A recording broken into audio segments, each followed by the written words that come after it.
जय श्री राधे कृष्ण। आप सभी का आपके अपने YouTube channel BK Mishra present में बहुत बहुत स्वागत है।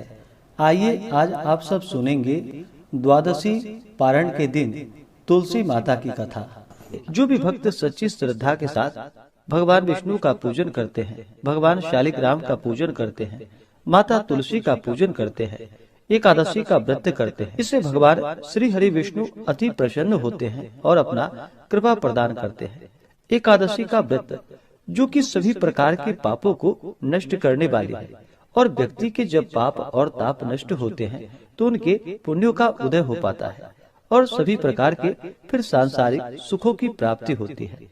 हिंदू धर्म में तुलसी का बड़ा ही विशेष महत्व माना गया है। माता तुलसी जो कि अपने भक्तों के सभी प्रकार के पापों को नष्ट करने वाली है और भगवान विष्णु को जो कि तुलसी दल अति प्रिय होता है।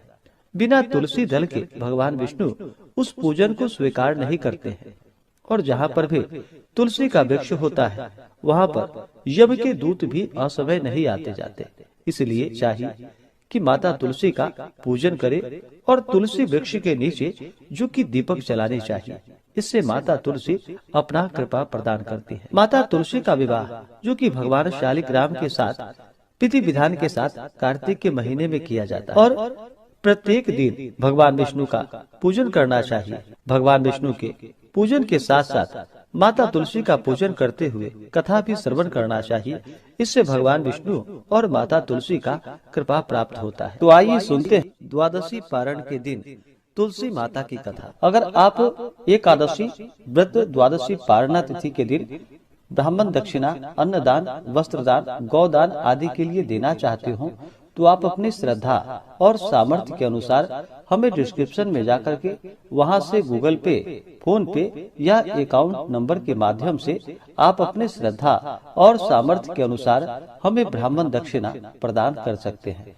तो बोलिए प्रेम से माता तुलसी की जय, भगवान श्री हरि विष्णु की जय, माता लक्ष्मी की जय, भगवान शालिग्राम की जय, एकादशी माता की जय, सर्व देवी देवता की जय।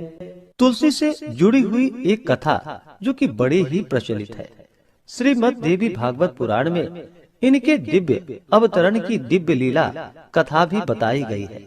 एक बार भगवान शिव ने अपने तेज को समुद्र में फेंक दिया। उससे एक महातेजस्वी बालक ने जन्म लिया। यह बालक जो कि आगे चलकर जालंधर के नाम से पराक्रमी दैत्य राजा बना। इसकी राजधानी का नाम जो कि जालंधर नगरी पड़ा।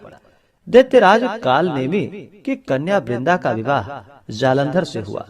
जालंधर जो कि महाराक्षस था, अपनी सत्ता के मद में चूर होकर उसने माता लक्ष्मी को पाने की कामना से युद्ध किया, परंतु समुद्र से ही उत्पन्न होने के कारण माता लक्ष्मी ने उसे अपने भाई के रूप में स्वीकार किया। वहां से फिर पराजित होकर वह माता पार्वती को पाने की लालसा से कैलाश पर्वत पर पहुंच गया। भगवान देवादिदेव शिव का ही रूप धारण कर माता पार्वती के समीप गया, परंतु माता ने अपने योग बल से उसे तुरंत ही पहचान लिया तथा वहां से अंतर ध्यान हो गई। देवी पार्वती ने क्रुद्ध होकर सारा वृतांत भगवान विष्णु को सुनाया। जालंधर की पत्नी वृंदा अत्यंत ही पतिव्रता स्त्री थी। उसी के पतिव्रत धर्म की शक्ति से जालंधर ना तो मारा जाता था और ना ही पराजित होता था। इसलिए जालंधर का नाश करने के लिए वृंदा के पतिव्रत धर्म को भंग करना बहुत ही जरूरी था।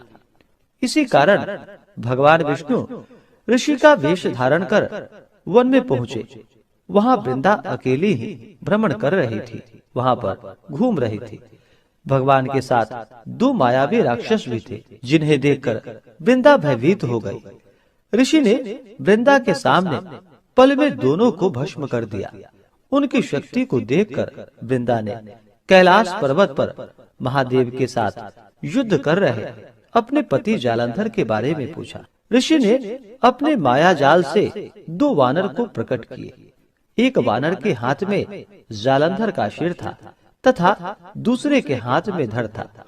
अपने पति की यह दशा को देखकर वृंदा मूर्छित होकर वहीं पर गिर पड़ी। होश में आने पर उन्होंने ऋषि रूपी भगवान से विनती की कि वह उसके पति को जीवित करे।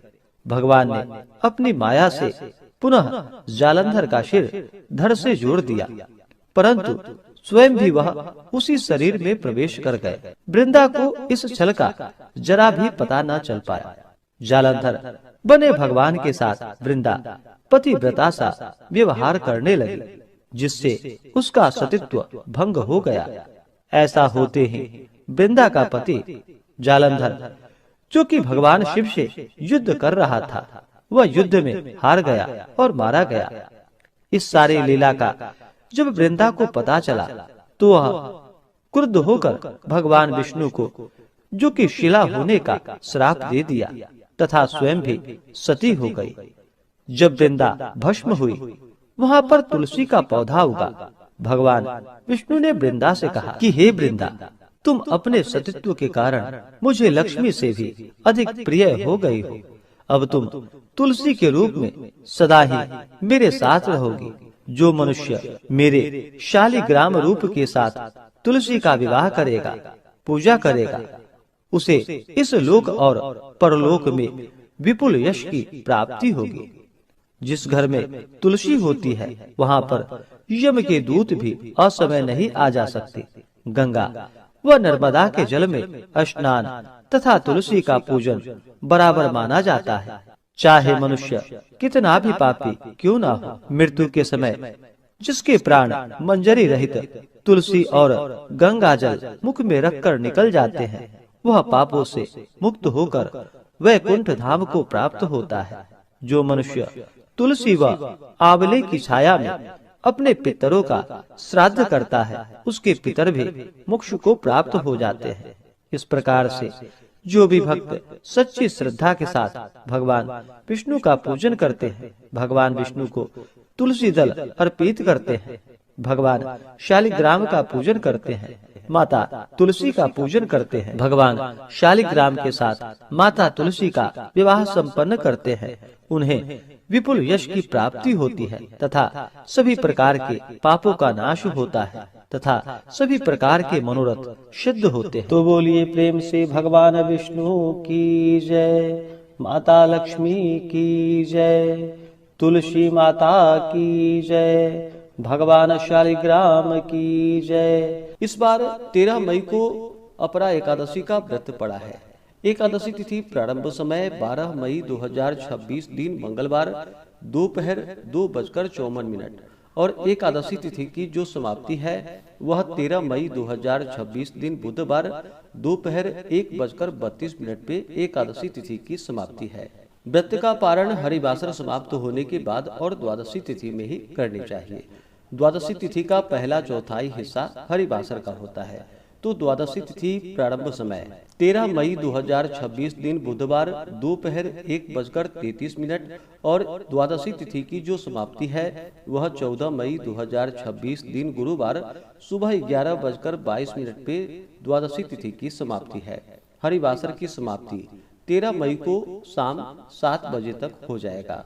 तो व्रत का पारण सभी भक्तजन 14 मई 2026 दिन गुरुवार को व्रत का पारण करेंगे। पारण का समय सुबह 5:32 से सुबह 8:40 तक होगा। तो आप इस समय में व्रत का पारण संपन्न कर ले। अपरा एकादशी व्रत का पारण तिलेर पारणम, तिल से व्रत का पारण है। यह संभव ना हो पाए तो आप जल फल या तुलसी दल से व्रत का पारण करें। 14 मई को ब्रह्म मुहूर्त का समय सुबह 3:40 से सुबह 4:31 तक होगा। सूर्योदय का समय सुबह 5:15, सूर्यास्त शाम 6:35 होगा।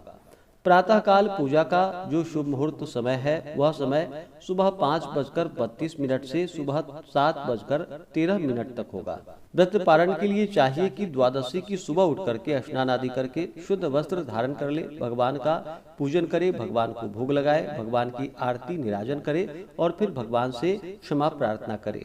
व्रत में जो भी अधिकता या न्यूनता रह गई हो इसके लिए भगवान से क्षमा प्रार्थना करे और अपने व्रत की पूर्णता के लिए भगवान से कहे कि हे भगवान, यह व्रत मेरा पूर्ण हो और हमें पूर्ण फलों की प्राप्ति हो। इस प्रकार से भगवान से प्रार्थना करके हाथों में जल लेकर के जल भगवान के समीप में गिराए, ब्रह्मा पर्णमस्तु या शक्राय नमः ऐसा कह करके जल गिरा दे और फिर उस जल का टीका लगा ले मस्तक पे।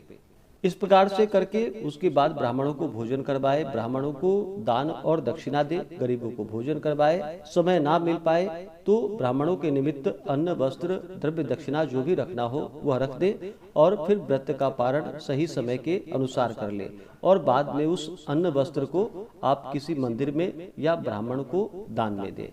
इससे पूर्ण फलों की प्राप्ति होती है। तो आशा करता हूँ कि यह जानकारी आपको अच्छा लगा हो। इसी प्रकार से ज्ञानवर्धक जानकारियाँ प्राप्त करते रहने के लिए, व्रत पूजा के बारे में जानने के लिए, कथा को सुनने के लिए चैनल पे अगर आप पहली बार आए हैं तो चैनल को लाल बटन दबा करके सब्सक्राइब करें, साथ में बेल आइकन घंटी को दबाएं ताकि आने वाली वीडियो का नोटिफिकेशन आपको समय से मिलता रहे। वीडियो को लाइक करें, शेयर करें। सुखी रहें और स्वस्थ रहें। जय श्री राधे कृष्ण। धन्यवाद।